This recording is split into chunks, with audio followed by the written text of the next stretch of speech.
Serumpun pandan digemal-gemal, sudah diikat jaja di jalan. Indahnya Ramadan, banyakkan beramal, mencari keberkatan 1000 bulan. Assalamualaikum warahmatullahi wabarakatuh dan salam sayang buat semua penonton setia Nona. Hampir 2 minggu kita menjalani ibadah puasa. Mira yakin kita semua sudah terbiasa dengan rutin baharu di sepanjang bulan Ramadan ini. Mira doakan agar kita terus kekal istiqomah dalam melaksanakan perkara bermanfaat baik untuk diri sendiri maupun orang di sekeliling demi meraih ganjaran berganda. Imarahkan juga bulan suci ini bersama kami dengan pelbagai pengisian istimewa yang penuh inspirasi untuk diteladani bersama. Pastinya di Nona, inspirasi wanita buat semua. Menarik di Nona minggu ini. Nak jaga dia lebih baiklah. Akak terus melamar abang untuk menjaga dia dengan keadaan yang halal. Itulah bermula kisah kami. Saya akan lebih sihat. Yang paling besar, saya dapat keredaan daripada suami untuk saya dapat keredaan daripada Allah SWT. Hidayah milik Allah. Betulkan niat kita sebelum kita nak buat sesuatu. Terus belajar. Walaupun dah pandai, terus belajar. Yang penting belajar adab dulu.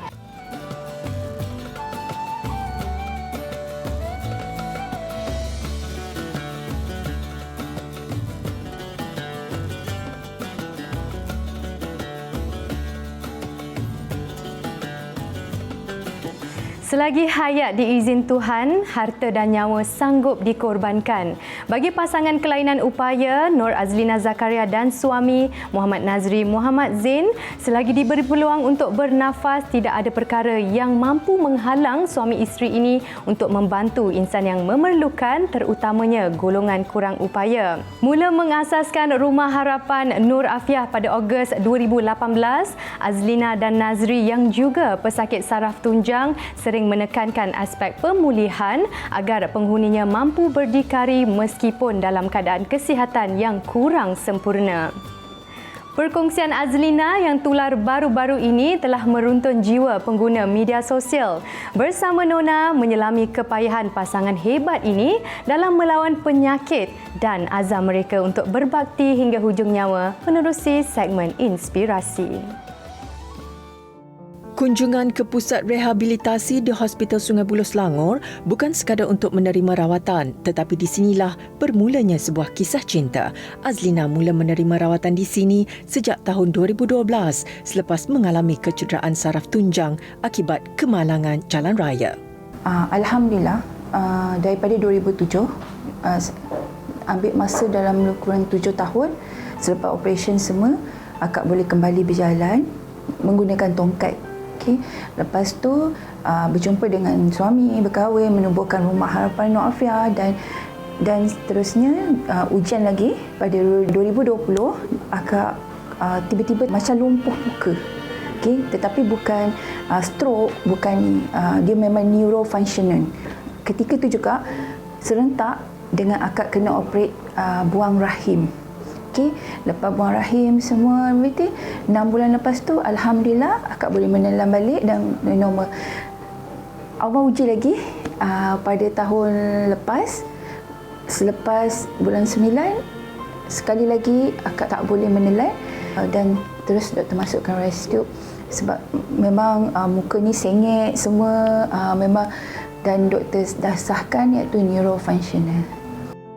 Berbeza dengan suaminya, Nazri mengalami kecederaan patah di bahagian tulang belakang kerana terjatuh dari tangga ketika sedang memasang pendingin hawa pada tahun 2014. Akibat daripada insiden tersebut, Nazri mengalami keadaan tetraplegia yang menyebabkan kedua-dua belah tangan dan kaki serta badannya lumpuh. Semula-mula 2 tahun lebih tu saya tak boleh langsung, tak boleh. Saya memang keram macam patung. Lepas tu isteri datang, dia kan ketua support group Sungai Buloh. Jadi doktor datang suruh tengok apa melawat pesakit. Jadi dia pun datang jumpa saya, tanya saya khabar saya apa semua. Ya kat situlah kita kenal apa semua. Selain bertanggungjawab untuk memantau keadaan kesihatan Azlina dan Nazri, Dr. Akmal juga turut menjadi antara saksi jatuh bangun pasangan ini dalam meneruskan kehidupan. Kedua-dua Encik Nazri dan Puan Azlina ni adalah individu yang normal. Mereka tidak mempunyai sebarang sejarah penyakit sebelum ini. Bagaimanapun takdir menentukan, Puan Azlina terlibat dalam kemalangan jalan raya. Dan akibatnya beliau telah mengalami kecederaan pada tulang belakang, dan bukan saja tulang belakang, malah kepada saraf tunjang, iaitu di bahagian lambar. Kerana kecederaan di bahagian tulang belakang dan saraf tunjang di bahagian lambar, ini menyebabkan sebahagian daripada tubuh badan beliau serta kedua-dua anggota kaki beliau telah mengalami lumpuh. Ya. Encik Nazri pula mengalami kecederaan di bahagian tengkuk, iaitu melibatkan tulang belakang cervical. Ya. Jadi kecederaan pada tahap ini menyebabkan kelumpuhan di kedua-dua belah tangan, seluruh bahagian badan dan kedua-dua belah kaki. Jadi impak kecederaan saraf tunjang ini amat ketara. Saraf tunjang ini adalah penghubung utama di antara otak dengan seluruh bahagian tubuh badan manusia. Jadi sekiranya berlaku kecederaan saraf tunjang, maka terdapat pelbagai sistem tubuh badan manusia serta anggota yang boleh terjejas fungsinya. Termasuklah sistem otot, pergerakan sendi, sistem pernafasan, sistem jantung dan pembuluh darah, sistem usus, pembuangan air besar, pembuangan air kecil, kekejangan otot dan sebagainya. Selepas 5 bulan berkenalan, mereka kemudiannya diijab kabulkan pada 2016, mempunyai matlamat hidup yang sama, iaitu untuk membantu rakan-rakan senasib mereka menubuhkan Rumah Harapan Nur Afiah pada tahun 2018. Dan akak alhamdulillah telah dilantik sebagai Ketua Support Group Rehab Sungai Buloh. Okay. Tugas kami untuk membantu pesakit-pesakit bangkit kembali, berkongsi pengalaman untuk menguruskan pesakit dan bagaimana untuk menjaga pesakit dengan sebaiknya. Dan ketika itu akak dapat tahu keadaan suami yang tak lama dah tak datang jumpa doktor kan, dan akak pergi melawat dia.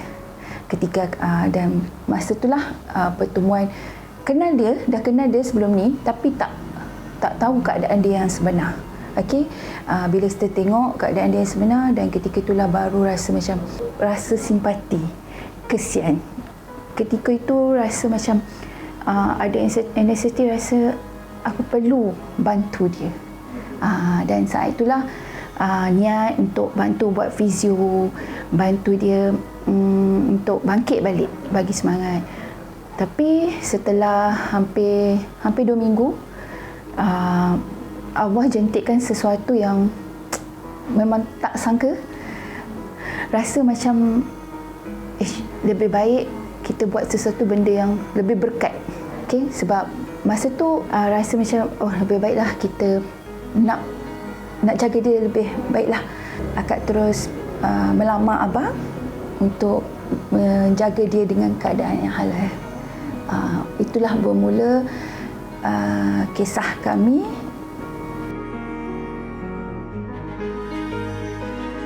Jadi sudah tentu pada peringkat awalnya kami amat terkejut kerana kita tahu terdapat pelbagai cabaran untuk menjaga seorang kelainan upaya yang terlantar. Sedangkan Azlina sendiri juga adalah seorang kelainan upaya. Bagaimanapun beliau sangat ikhlas ingin membantu Encik Nazri, dan kami sepakat untuk membantu beliau mencapai hasrat ini.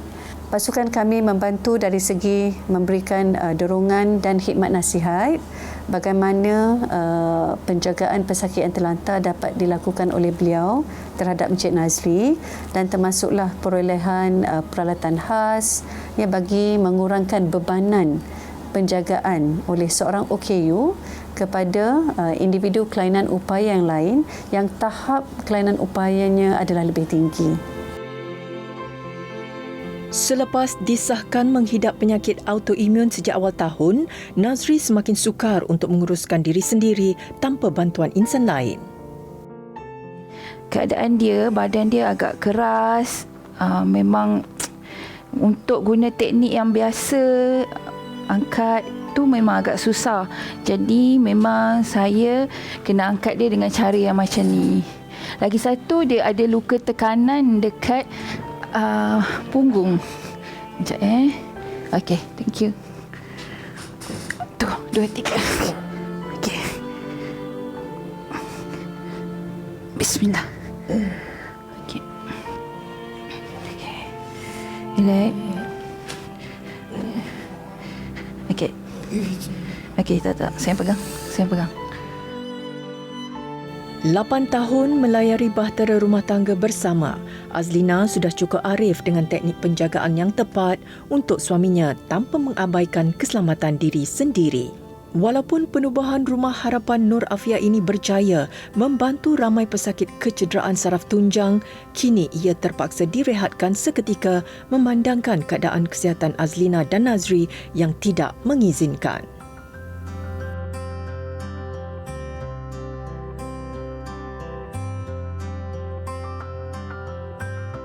Sebab tu saya tengok rumah ni banyak perkembangan lah daripada rumah ni lapang, kosong kan. Yang buat gym kat sini dulu. So saya macam, wow, ada improvement lah sebab saya tengok daripada Syawal, daripada ahli yang lain. Dia boleh dah tolak wheelchair sendiri sebab kebanyakan tetra ni dia tak boleh tolak wheelchair sendiri. So saya tengok Syawal pun, wow, ada perkembangan. Dia pun boleh, dah mungkin boleh transfer sendiri, ke katil sendiri, dia boleh independen sendiri. So banyak agak ramai juga dalam 3-4 orang daripada sini. Bila diorang dah rasa boleh dah boleh independen, dah boleh berdikari sendiri. So saya nampak perubahan diorang tu. Kak Lin dengan Abang Nazri dia suka macam mana ya, bersemangat. Jadi dia suka ramai. Jadi kami ada benda yang sama. Jadi dia tarik saya. Sampailah bila dah habis kat Melaka, dia panggil saya juga untuk fizioterapy. Jadi saya teruskan fizioterapy dengan diorang. Sebelum ni kami banyak macam buat support group, macam pergi ke rumah-rumah. Kalau macam ada yang perlukan kami macam bagi sokongan, support. Lepas tu ada macam pesakit yang baru, kita bagi tunjuk ajar mana yang kami boleh bantulah. Macam itulah. Pergi ke rumah-rumah, pergi ke hospital, tengok pesakit yang baru ataupun yang lama. Macam itulah. Hendak 1000 daya, tak hendak 1000 dalih. Mengalami pelbagai masalah kesihatan, namun Azlina dan Nazri tidak menjadikan ia sebagai alasan untuk langsung tidak berusaha mencari rezeki. Selain sebagai sumber pendapatan, mereka turut menjadikan aktiviti mengutip barangan terpakai ini antara salah satu bentuk senaman terapi diri. Yang satu yang saya nak sangat-sangat, pertama, suami saya sihat. Suami saya sihat. Mampu. Walaupun dia doktor wheelchair, saya dah terima. Cuma saya nak dia sihat untuk kami teruskan Rumah Harapan Nur Afia ini. Saya nak sama-sama, saya nak kita orang dapat terus membantu sahabat-sahabat OKU. Dan saya dapat bantu orang lagi. Dan saya sendiri, untuk saya sendiri, saya akan lebih sihat. Sakit yang saya alami sekarang, saya tahu sebab saya kronik back pain, akan berkurangan untuk saya terus bantu orang lain. Itu je harapan saya. Dan saya, yang paling besar, saya dapat keredaan daripada suami untuk saya dapat keredaan daripada Allah SWT.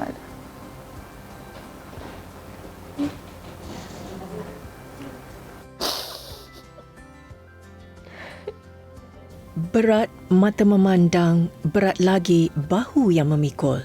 Kisah pasangan hebat ini mudah-mudahan dapat menjadi pedoman dan inspirasi untuk bangkit lebih percaya dengan penuh kesyukuran. Warga Nona sentiasa mendoakan agar Azlina dan Nazri diberi kekuatan menempuh kehidupan yang penuh sukar ini dengan lebih baik dan sempurna.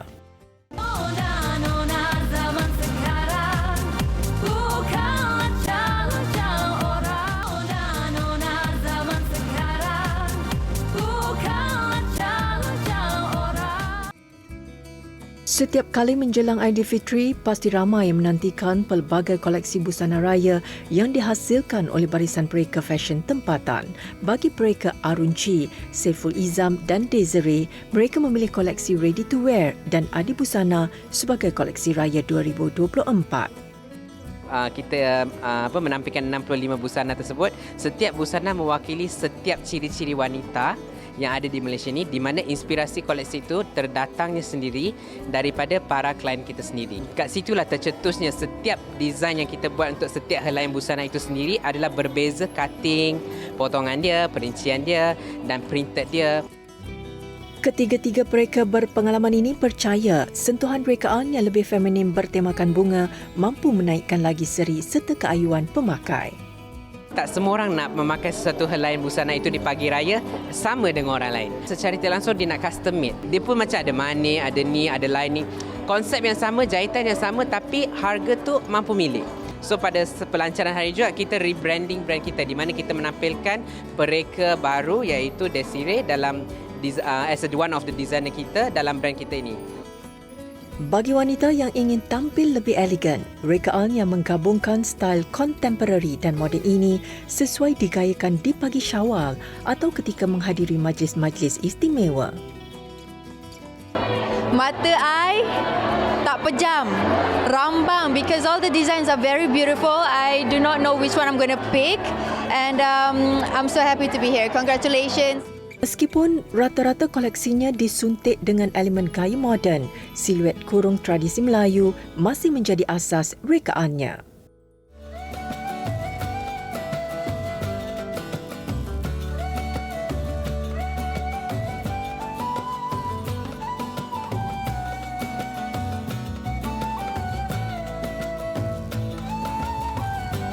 Minggu ini, Nona menjengah ke kediaman teras 2 tingkat yang terletak di Puncak Alam Selangor.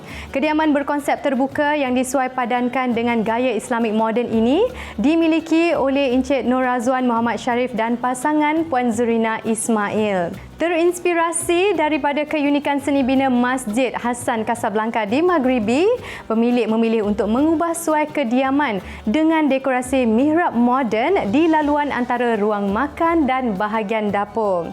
Kelainan yang ditampilkan ternyata berjaya menonjolkan lagi elemen konsep hiasan yang dipilih. Suai padan dan susun atur perabot dan kemasan aksesori yang dihias secara minimal membuatkan ruang kediaman ini tampak lebih luas dan tenang.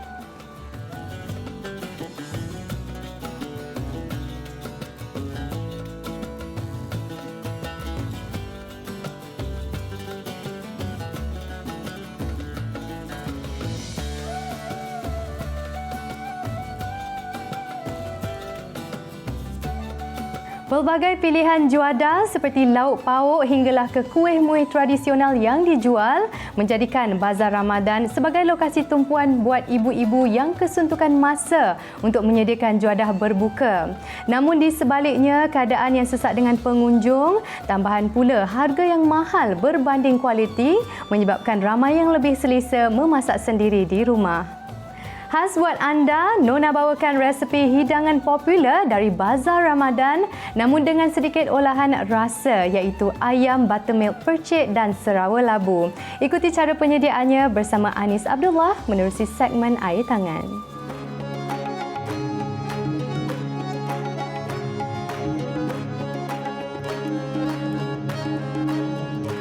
Selalu pergi bazar akan cari ayam percik.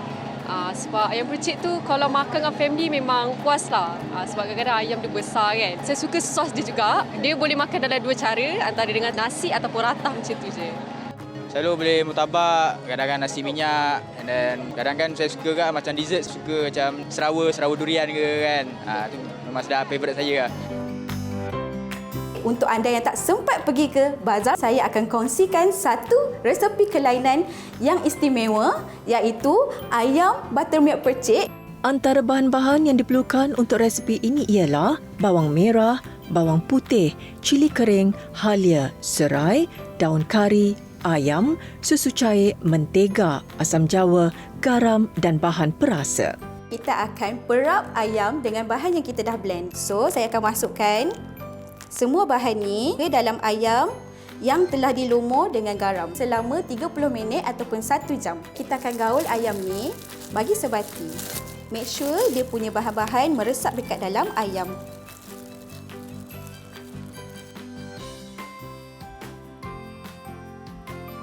Kita dah siap gaul ayam ni, jadi kita akan letak ke tepi dulu. Selepas itu kita akan buat kuah pula. Kita akan potong dulu bahan-bahannya sebelum kita blend. Kita ada bawang merah,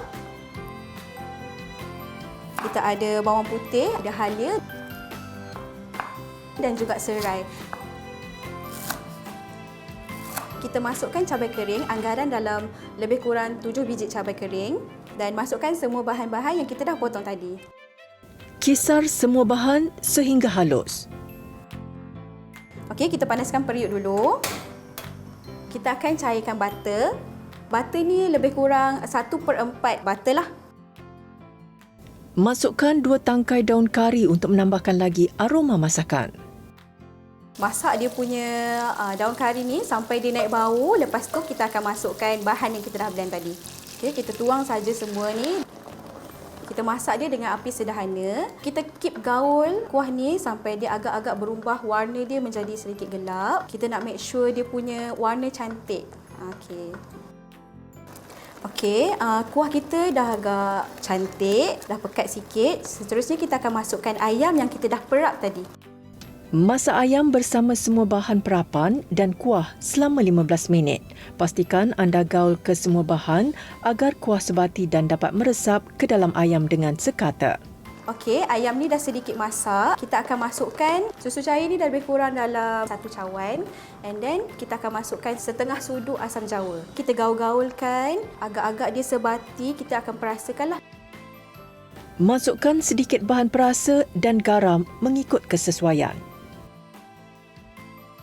So kita gaul-gaul lagi sehingga kuah dia meresap ke dalam ayam dan rasa dia sesuai elok dengan lidah masing-masing. Kuah ni dah agak masak. Jadi lepas ni kita akan masukkan ayam ni dekat dalam air fryer untuk dibakar. Kita akan masukkan ayam yang dah separuh masak ni dekat dalam air fryer. Kita letak sikit kuah tadi tu dekat atas ayam. Kemudian kita akan masukkan dekat dalam air fryer selama 30 minit 170 darjah Celsius. Selepas siap dibakar, ayam boleh dihidangkan bersama lebihan kuah perapan.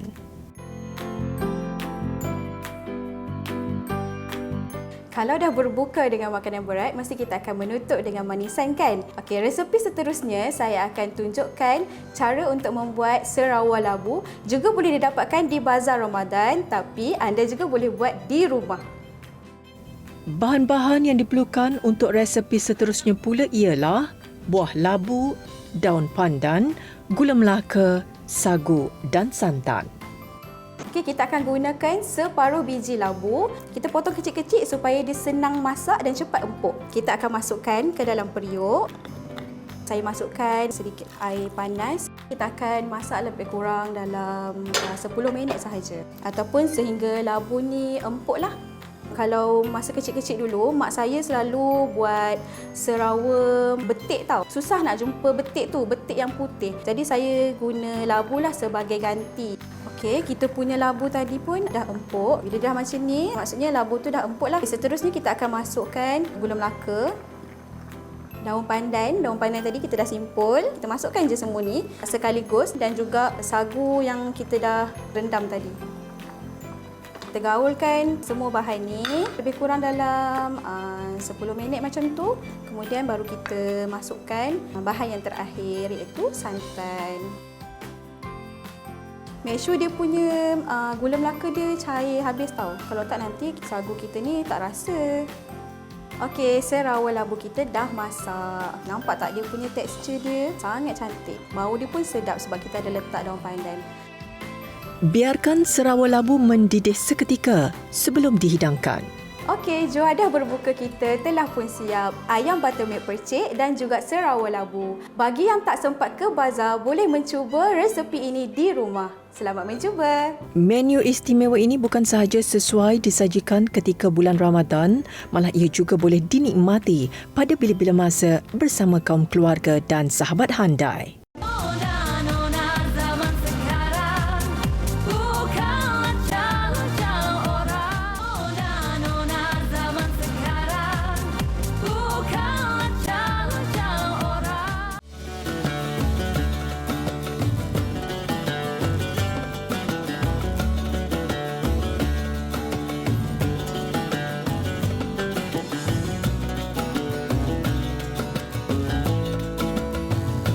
dalam mengejar kehidupan yang diredai Sang Pencipta, setiap insan perlu berusaha untuk mendapatkan hidayah dan petunjuk melalui pelbagai cara.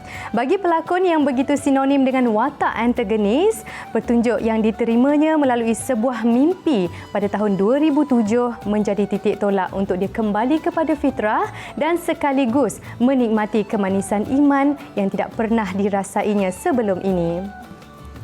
Tidak mahu ketinggalan untuk mengimarahkan lagi bulan Ramadan, pelakon Adam Corey berkesempatan meluangkan masa bersama Nona serta Yayasan Ikhlas dalam menyantuni keluarga asnaf dan gelandangan. Kami kongsikan bingkisannya dalam Manisnya Iman.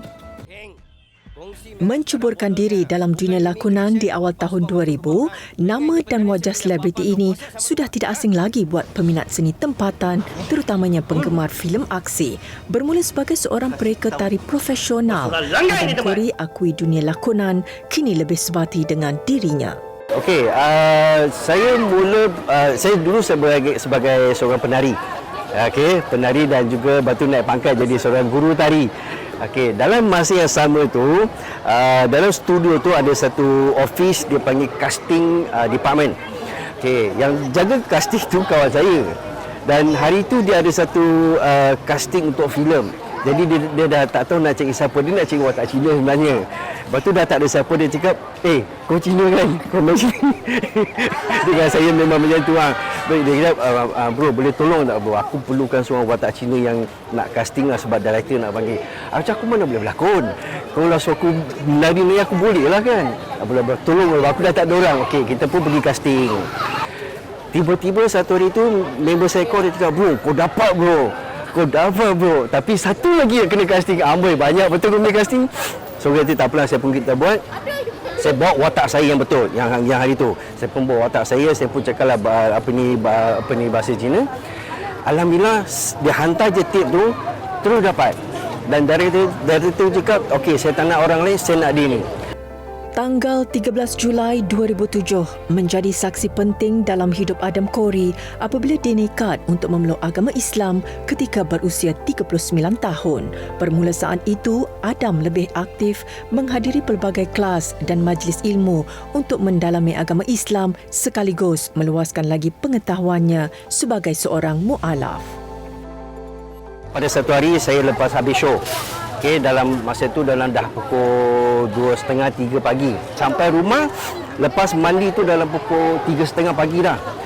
So saya dah terfikir jika apa aku nak buat. Dia tiba-tiba terlintas dekat kepala, apa motif aku hidup dalam dunia ni. So saya dah jam dah, saya pun tak tahu nak buat apa. Tiba-tiba saya lepas mandi tu semua, saya pun nak tidur. Sebelum nak tidur tu saya tertanya-tanya. Ada orang kata orang bukan Islam tak boleh berdoa. Pernah tanyalah, tak boleh berdoa. Dan pernah tanya juga, dia kata orang bukan Islam tak boleh baca Quran. Kita dah macam confused dah sekarang ni. So, saya pendekkan cerita, saya pun doa pada Allah. Doa saya simple je. Ya Allah, adakah Islam ini agamaku? Terus tertidur. Tiba-tiba datang satu cahaya. Cahaya itu datang daripada mana saya pun tak tahu. Sangat terang. Dan tiba-tiba tergerak hati nak bangun. Bila saya bangun, saya nampak ada satu objek berbentuk manusia.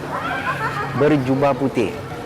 Bila beranikan diri nak lihat muka dia, bila sampai ke dada ni, belum sampai ke muka, sampai ke dada, sangat tenang. Dan tiba-tiba saya terlelap balik. Saya bangun, saya di dunia lain. Dunia yang sangat luas, sangat cantik, sangat tenang. Jadi saya rasa tiba-tiba saya tidur balik, saya bangun azan subuh. Azan subuh yang kejutkan saya. Jadi saya tengok, okey, apa yang aku doa semalam, mungkin Allah dengar dan Allah makbulkan doa saya. Saya pun terus pergi ajak kawan saya, terus pergi ke Jalan Ipoh. Dekat parking, saya syahadah. Menjalani kehidupan sebagai mu'alaf yang juga seorang selebriti bukanlah sesuatu yang mudah. Tindakan serta gerak-gerinya sering menjadi perhatian orang ramai dan ini menyebabkan Adam mengambil masa yang agak lama untuk mengumumkan penghijrahannya. Saya fikir macam mana orang nak hentam saya, macam mana orang nak kutuk saya, macam mana orang nak cakap pasal saya. Saya dah prepare dah. Jadi bila saya umumkan saya dah Islam, memang betul lah. Dia ni masuk Islam sebab nak kahwin. Dia ni masuk Islam sebab nak duit. Dia ni masuk Islam sebab bumi putera. Ya, macam-macam lah. Itu apa yang dia ucapkan ni semua saya dah fikir dah. Saya dah tahu dah. Jadi saya tak terasa lah sangat kan. Tak akan jadi kudis pun kat dalam hati saya pun. Saya dah prepare dah. Jadi saya tak ada masalah pun apa. Cuma saya terkiran dalam masyarakat yang tak boleh terima saya. Dan sebelum saya bagi tahu keluarga saya masuk Islam, Allah jemput saya di umur 8 bulan saya masuk Islam. Allah jemput saya pergi umrah. Dan sebelum tu saya dah bagi tahu producer, saya kira hari sekian-sekian saya nak pergi umrah. Okey, saya pun dah bayar, saya pun dah confirm dah tu semua, tapi producer gelak saya. Dia ketawakan saya. Betul ke anak Cina nak pergi umrah? Kau tahu tak apa tu umrah? Dia tanya saya. Saya tak tahu. Saya memang tak tahu, zero. Cuma saya tahu, saya cakap dengan dia, aku tahu Fatihah dan Ikhlas je. Tapi akhirnya habis saya syuting, dia pun tak bayar saya. Dia gelak saya macam-macam, dia gelakkan saya, tapi dia tak bayar. Okeylah, tak apalah. So saya cakap dengan Abang Amy Search.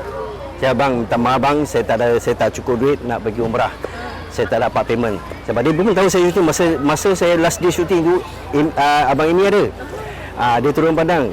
Then Abang Amy kata, tak apalah bro, kau tunggulah kejap. Saya dah kecewa dah. Memang saya dah tak boleh pergi. Saya dah tahu saya dah pergi lagi 2 hari saya nak flight. Lepas 2 jam tengok Abang Amy tak kau balik, aku cakap tak apalah. Tiba-tiba handphone bunyi. Labbaik Allahumma labbaik, labbaik la syarika lak labbaik. Bang, tolong abang. Relax. Tahulah abang dapat pergi kan. Aku nyanyi sebab aku nak bagi tahu kau. Jomlah kita sama-sama. Aku dah bayarkan dah untuk kau. Bayangkan. Sana ada ujian tapi Allah ganti dengan kebaikan, dengan benda lain. So Abang Amy kata tak apa, aku dah bayarkan dah, kau pergi je dengan aku. Yang penting kau hati kau tenang, kita pergi umrah. Balik baru kita cerita. Sering mengimarahkan bulan penuh keberkatan ini, Pertubuhan Yayasan Ikhlas telah menganjurkan sebuah program amal iaitu Fik Ramadan. Selain menghulurkan bantuan, kesemua golongan asnaf dan gelandangan yang dihimpunkan turut diberi motivasi untuk menambahkan ilmu pengetahuan mereka mengenai ibadah di bulan Ramadan. Sama-samalah bimbing diorang untuk lebih better untuk Ramadan kali ini. Okey, kita pandang kepada asnaf jalanan ni masyarakat yang terbiar. But on our side, dia perlu dibimbing dan kita perlu tarik dia orang membetulkan apa yang perlu dia orang buat sepatutnya. Harapan saya untuk program ni, semoga asnaf-asnaf ini dia boleh keluar daripada kepompong ni, ataupun anak-anak asnaf ini tidak mengulangi seka mak ayah diorang yang sebelum ni. Tidak ketinggalan, golongan kanak-kanak juga berpeluang untuk melakukan beberapa aktiviti menarik seperti permainan minda dan ulang kaji pelajaran bersama Adam Kori serta sukarelawan terlibat.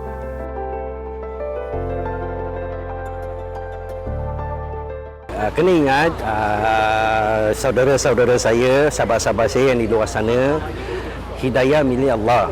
Okey, taufik dan hidayah milik Allah. Even Nabi pun tak boleh nak bagi hidayah pada pakcik dia, walaupun dia paling sayang adalah pakcik dia. Okey, cuma saya nak bagi tahu, inna amalu biniat. Betulkan niat kita sebelum kita nak buat sesuatu. Sebab Islam ini bukan perkara main-main, bukan agama yang untuk kita main. Hari ini aku nak masuk Islam, besok aku nak keluar, tak boleh. Okey, kena betulkan niat. Dan bila dah betulkan niat, dah syahadah, bila dah syahadah, kena prepare. Okey, prepare apa? Prepare ujian. Setiap manusia Allah akan uji, tapi yang uji itulah Allah sayang. Kena ingat, bila Allah uji bermakna Allah prihatin kita. Tapi kena betulkan diri kita, kita kena terus usaha, terus belajar. Walaupun dah pandai, terus belajar. Yang penting belajar adab dulu.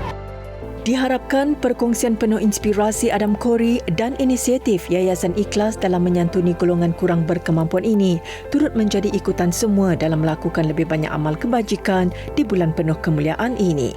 Kemanisan iman pasti lebih terasa jika ia dikongsi dengan penuh keikhlasan. Terima kasih pada Nona bagi saya peluang untuk saya join aktiviti ini, dan saya rasa bangga saya dapat kongsi sedikit pengalaman saya dengan kakak-kakak, makcik-makcik dah peringkat mak saya dah pun, dan itulah alhamdulillah. Kalau boleh saya sendiri pun nak buat aktiviti ini sebab saya pun dah lama tak buat aktiviti ini.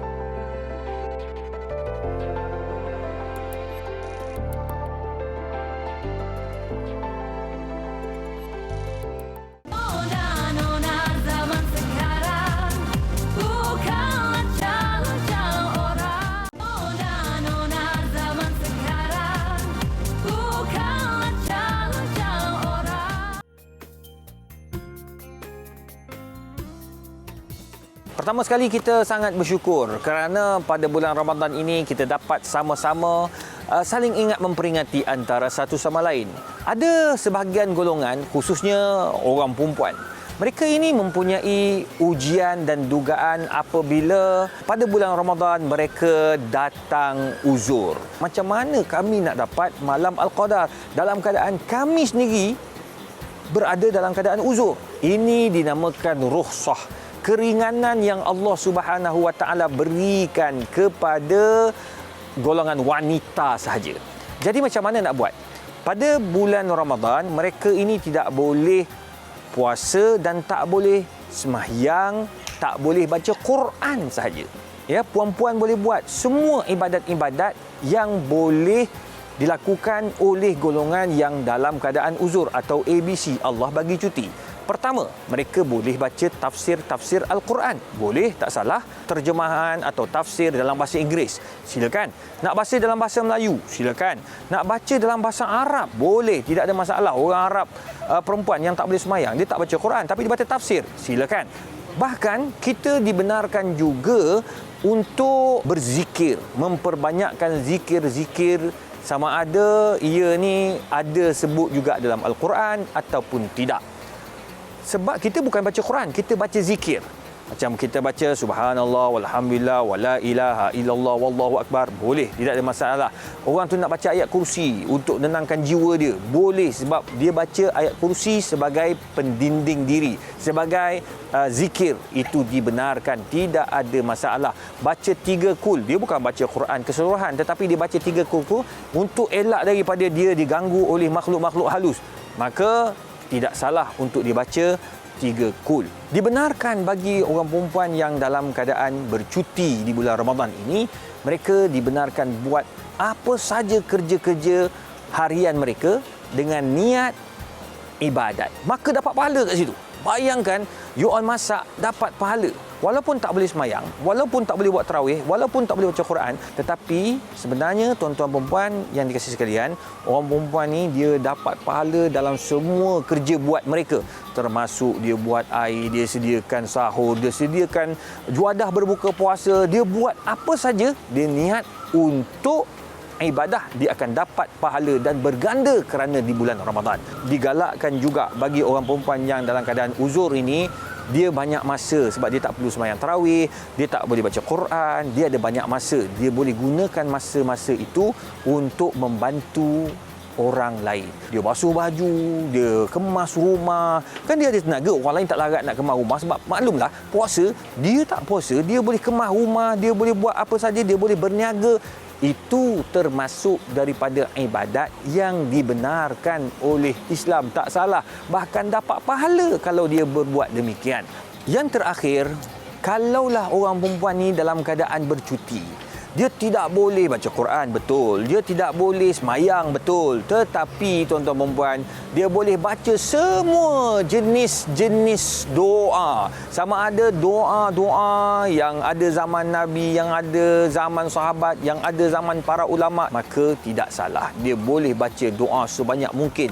Kalau dia ada buku-buku kompilasi doa itu, dia boleh baca sampai habis, tidak ada masalah. Bila dia baca doa itu, insya-Allah Allah terima doa. Kalau dia bangun di waktu malam pun dia tak semayang, dia duduk berdoa sampai subuh, dia dapat malam Al-Qadar. Kalau malam itu adalah malam Al-Qadar. Semoga tuan-tuan perempuan yang dirahmati Allah, dirahmati dan dikasihi Allah Azza wa Jalla. Dan you all orang perempuan, jangan sedih kalau you all datang uzur. Kerana apa? Kerana ABC. Kerana Allah bagi cuti.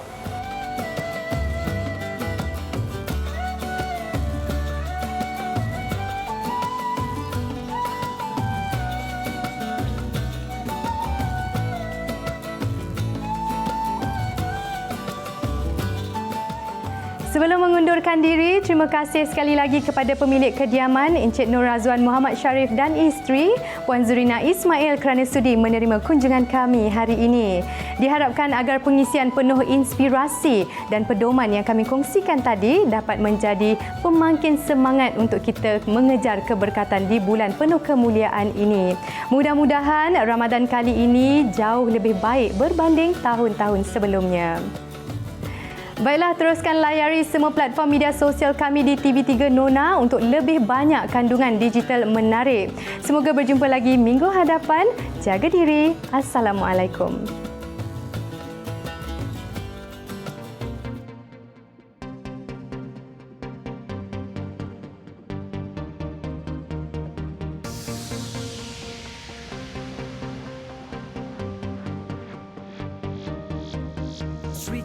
Sri Kandi masa kini yang bekerja